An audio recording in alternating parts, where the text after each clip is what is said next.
Welcome to the Solimi Dreams channel. Gently turn off the lights in your room, slip on your headphones or set the volume just right and close your eyes. I hope sleep finds you peacefully, perhaps even before the story comes to an end. So now, without delay, let me softly begin tonight's story. SCP-610, Crimson Territory. The wind howled across the frozen Siberian tundra, rattling the windows of the outpost.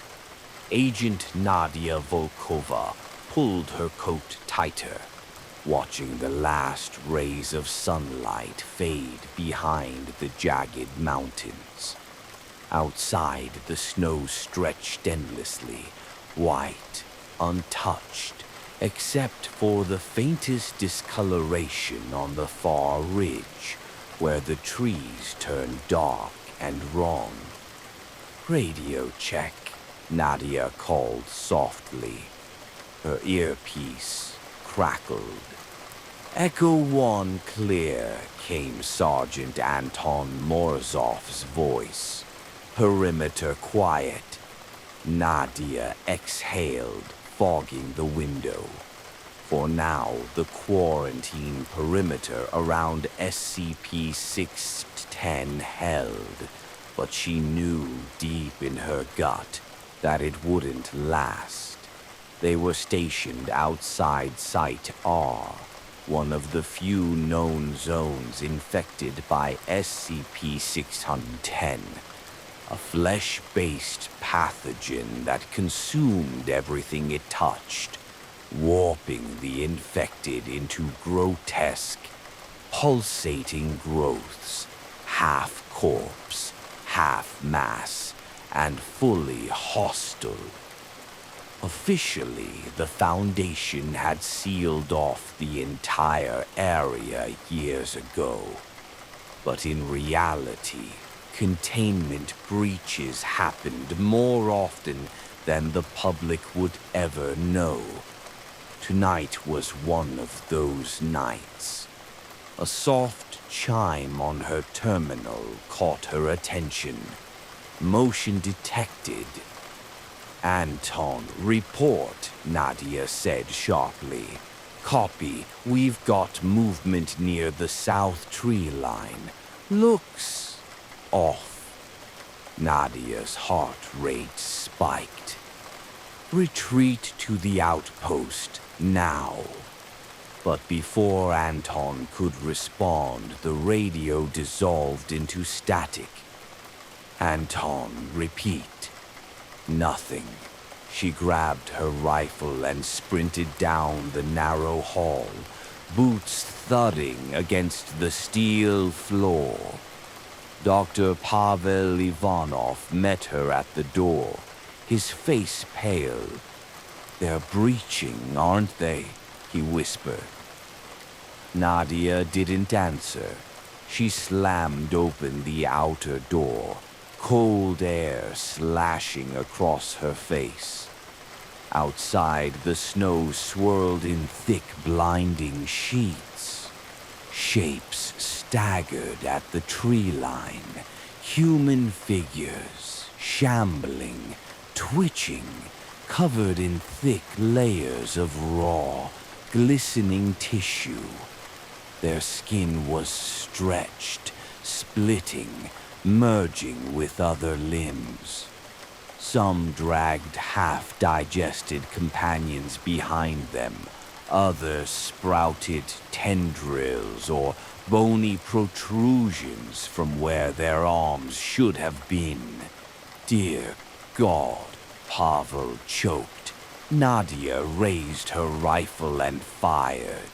The bullets tore into the nearest figure, splattering crimson across the snow. But it kept coming, jaws distended into a wet, toothless maw, moaning softly as it reached for her. "Back inside," Nadia shouted.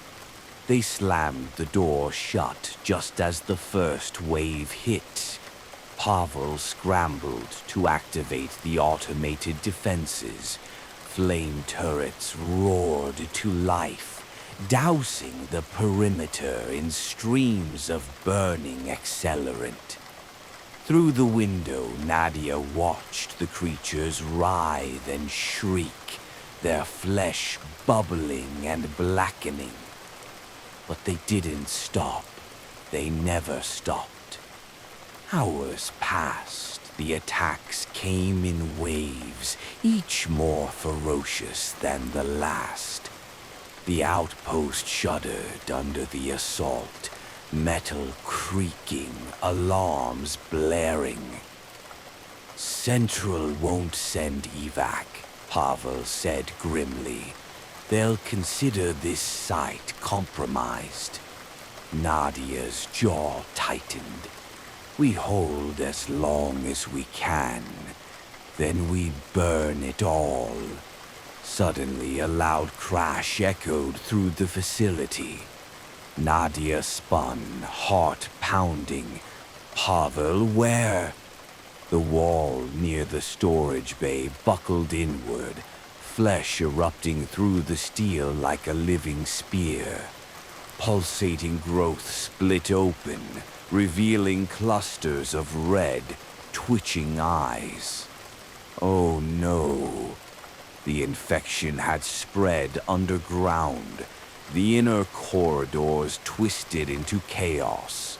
Flesh crept along the walls, spreading like ivy, turning the clean, sterile facility into a pulsing organic nightmare.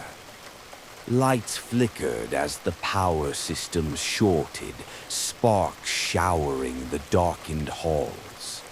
Nadia fired round after round into the advancing mass, but it only hissed and reformed, splitting open to reveal grotesque half-faces, human and yet not, whispering wordless pleas. Pavel screamed as a tendril wrapped around his leg, yanking him backward. "Nadia, help!"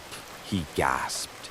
She lunged, grabbing his hand, but his skin was already splitting, his mouth contorting, his eyes filling with blood. "Run!" he croaked, voice warping. Tears blurred Nadia's vision as she let go, retreating down the narrow maintenance tunnel. Behind her, Pavel's screams twisted into guttural, wet laughter. Deep beneath the outpost, Nadia reached the old research wing, a forgotten section once used for studying early-stage SCP-610 samples.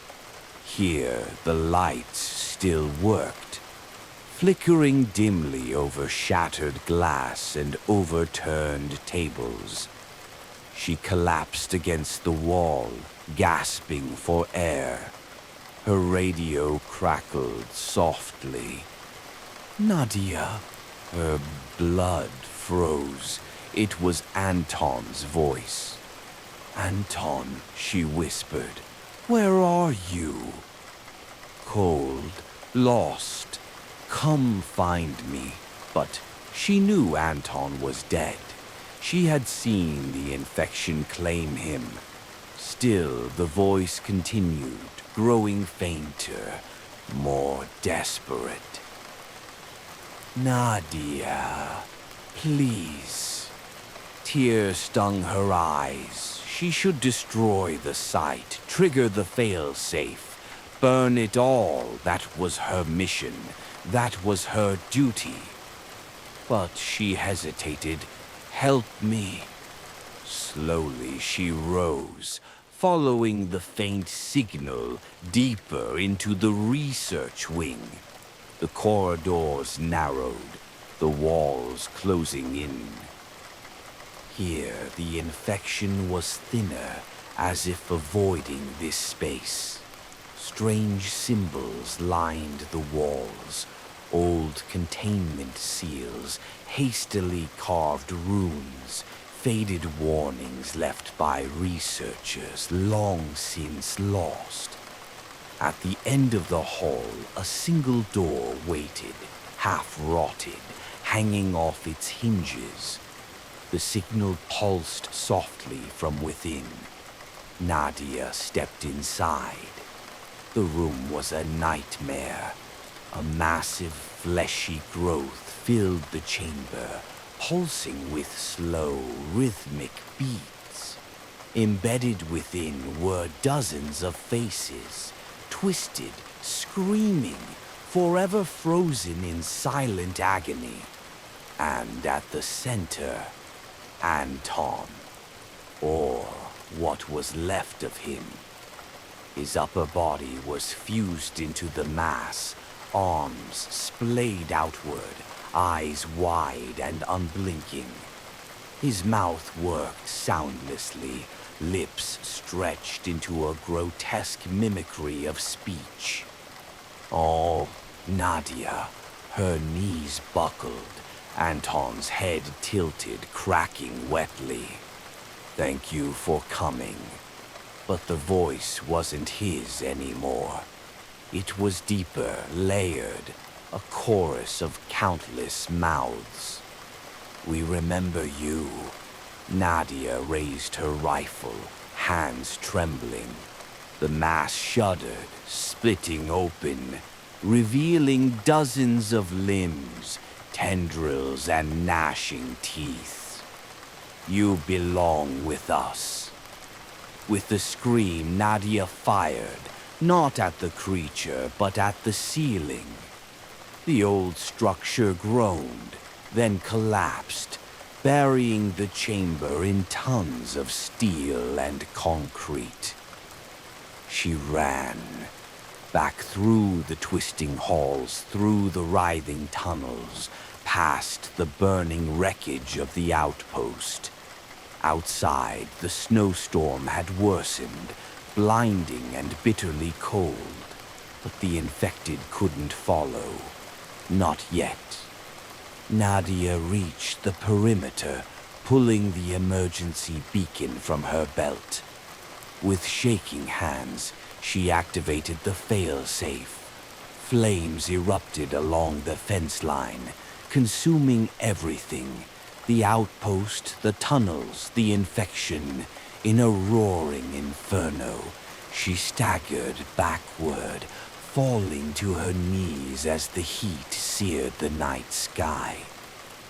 Hours later, the Foundation recovery team arrived. They found Nadia half-frozen, barely conscious, staring blankly at the smoking remains of the site.